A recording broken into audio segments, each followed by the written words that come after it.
तुम्हा सर्वांचं माझ्या YouTube चॅनलमध्ये पुन्हा एकदा स्वागत आहे. तर आजच्या व्हिडिओमध्ये आपण इयत्ता 6वी चा जो अभ्यासक्रम बदललेला आहे 2026-27 या शैक्षणिक वर्षासाठी. तर त्याच्यामध्ये विषय आहे मराठी आणि त्याच्यातली जी 5वी कविता आहे प्रकाश यात्री. तर ती प्रकाश यात्री ही कविता आपण पूर्ण या व्हिडिओमध्ये समजावून घेणार आहोत. तर त्याची प्रस्तावना जी आहे तर ती आपण पहिल्यांदा बघूया. तर प्रकाश यात्री प्रकाश यात्री म्हणजे प्रकाशाच्या दिशेने प्रवास करणारी व्यक्ती. ही कविता बालकांमध्ये सकारात्मकता, चांगुलपणा, प्रामाणिकपणा आणि नवी आशा निर्माण करणारी आहे. सकारात्मकता म्हणजे त्याला इंग्लिशमध्ये आपण पॉझिटिव्ह थिंकिंग म्हणतो. म्हणजे एखादी गोष्ट सतत नकारात्मक हे होणारच नाही. असं विचार न करता कोणतीही गोष्ट जी मी प्रयत्न करतोय ती नक्की होणार, याला म्हणायचं सकारात्मकता. चांगुलपणा, प्रामाणिकपणा आणि नवी आशा निर्माण करणारी आहे. या कवितेत कवीने लहान मुलांच्या माध्यमातून भविष्यातील उज्ज्वल भारताचं चित्र रेखाटलेलं आहे. ही जी लहान मुलं आहेत तीच उद्या या भारताचं भविष्य आहेत आणि उज्ज्वल भारताचं म्हणजे एका चांगल्या भारताचं, चांगल्या राष्ट्राचं चित्र कवीनं रेखाटलेली आहे. लहान मुले ही देशाचे भविष्य आहेत व ती एकत्र येऊन जगातील अंधार दूर करून प्रकाशाकडे, आता अंधार म्हणजे काय तर अधोगती असणं म्हणजे प्रगती नसणं, तर अंधार दूर करून प्रकाशाकडं म्हणजे प्रगतीकडं कशी वाटचाल करू इच्छितात हे या कवितेत सुंदर रीतीने सांगितलेले आहे.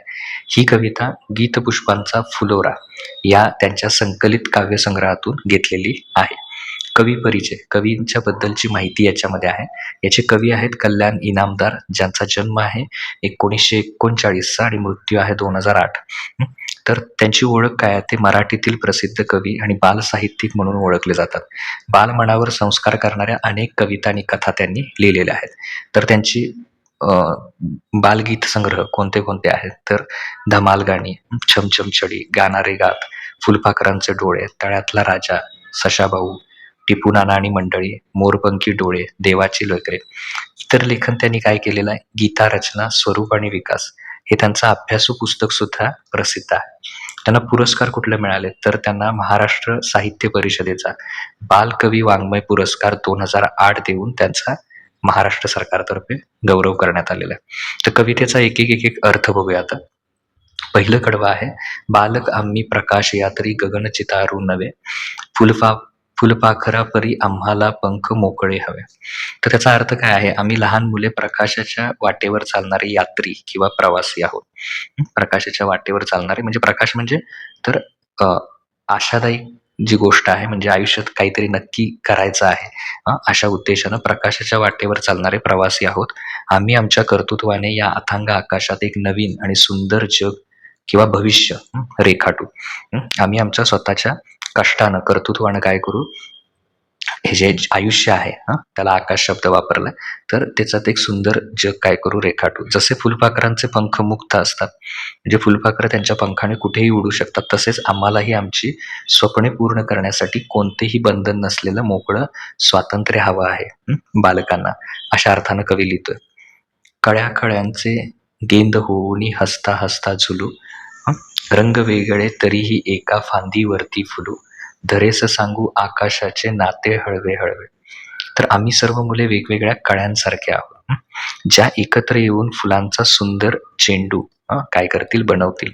आम्ही एकत्र हसत खेळत आनंदानं राहू.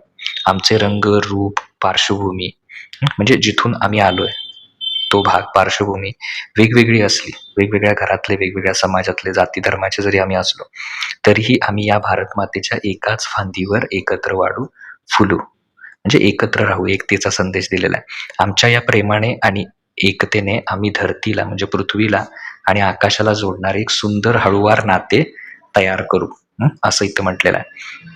त्याच्यानंतर पुढे आहे तिसऱ्या कडव्याचा अर्थ, अंधारातून नेऊ अवघी वाट प्रकाशाकडे, ताट उभारू आम्ही आमच्या पायावरती खडे, तेजोमय होतील उद्याला लुकलुकणारे दिवे. तर समाजात पसरलेला अज्ञान असेल, गरिबी असेल किंवा भेदभावाचा अंधार दूर करण्यासाठी आम्ही सर्वांना प्रगतीच्या आणि ज्ञानाच्या प्रकाशाकडे घेऊ. अंधार म्हणजे काय तर आयुष्यामध्ये अज्ञान असणं, शिक्षणाचा अभाव असणं, गरिबी असणं, एकमेकांमध्ये भेदभाव असणं, याला कवी अंधार म्हणतोय. आणि तो जर अंधार दूर करायचा असेल तर सर्वांना प्रगतीच्या म्हणजे ज्ञानाच्या प्रकाशाच्या दिशेकडे जायला पाहिजे आणि ते आम्ही जाऊ. आम्ही स्वावलंबी होऊ, स्वबळावर आम्ही स्वावलंबी होऊ, स्वबळावर आणि आत्मविश्वासाने स्वतःच्या पायावर ताठ उभे राहू. आमचे हे छोटे-छोटे प्रयत्न भविष्यात लुकलुकणाऱ्या दिव्यांसारखे संपूर्ण जगाला तेजोमय म्हणजे प्रकाशमान करतील. हां. हात हाताशी घेऊ, घडवू इतिहासाची पाने, स्वर उंचावून गाऊ इथल्या मातीचे गाणे. घुमवू नारा, घुमवू वारा, ते सर्व बांधवांसवे. आम्ही सर्व मुले एकमेकांचा हात हातात धरून घेऊ, एकजुटीने काम करू आणि एक नवा गौरवशाली इतिहास घडवू. आम्ही आमच्या देशाच्या या मातीच्या थोरवीची गाणी अभिमानाने आणि काय करू मोठ्या आवाजात गाऊ.